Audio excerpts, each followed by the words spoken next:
Seguimos con la cultura verdadera, que en esta mirada que le estamos dando a la Segunda Guerra Mundial, este conflicto terrible, pero que tiene harto de flick también en algunos de sus personajes. La Andrea y Patricio tenían un par de datos ahí guardados de Goebbels. De Goebbels es bien frica. Era tal su fanatismo por Hitler que le puso a todos sus hijos nombres con H. Helmut, Helga, por Hitler. Correcto. No, y lo otro era que él era era su asesor, pero tan asesor que hay una secuencia de fotos muy famosa que se ve a Hitler ensayando los movimientos de su discurso, los gestos, y quien lo corregía era justamente Goebbels. Correcto. Que era levanta este brazo, levanta este otro. Asesor de imagen. Entonces golpea la mesa, ¿cierto? Mira arriba, respira profundo, resopla. Que una de las grandes condiciones que tenía naturalmente Hitler polía por Goebbels, digamos, pero tenía condiciones naturales, evidentemente. Lo que no es, digamos, directamente Goebbels, pero que él era el artífice de este asunto, era estos mitines, los mitines que se hacían en Nuremberg. Se hacían todos los años. Y el dato freak acá es que el del año 39 estaba programado para el 2 de septiembre y su título era Mitin por la Paz. Y bueno, hubo que suspenderlo porque estalló la guerra más grande que ha enfrentado la humanidad el 1 de septiembre, así que... No. La ironía. El mismo. Oye, yo decía que una de las cosas que marcó sin duda la Segunda Guerra Mundial como, entre comillas, para siempre, para la humanidad, tiene que ver con el holocausto y la condición de los judíos en la Alemania nazi. ¿En dónde está el origen de la inquina de Hitler o de Alemania por el pueblo judío, Igor, dirías tú? A ver, la tradición del antisemitismo precede a Hitler y precede a la cultura alemana, pero en sin lugar a dudas.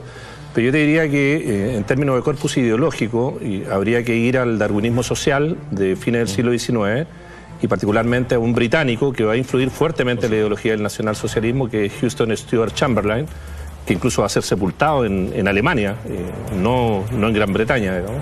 Casado con la hija de Wagner. Casado con la hija de Wagner y en una ceremonia muy nazi, digamos, previo a la conquista del poder por los nacionalsocialistas. Wagner, que fue un ícono también de los... Sin lugar a dudas. Y en ese sentido hay dos componentes, yo diría que tomados de la ideología de Houston Stewart Chamberlain, que el nacionalsocialismo recoge. Estoy pensando sobre todo en Alfred Rosenberg, que fue el principal ideólogo de ese movimiento, que es por una parte la responsabilidad de los judíos en la constitución, por una parte del capitalismo como sistema económico, pero por otro lado en su antípoda, en el desarrollo del bolchevismo como una expresión de disolución de la identidad nacional. Es decir, la lucha de clases como una manifestación de los conflictos al interior de una sociedad que disuelven la identidad nacional. Y en ese sentido, la presencia de Houston Stewart Chamberlain y de Rosenberg es muy evidente dentro de la construcción de la ideología.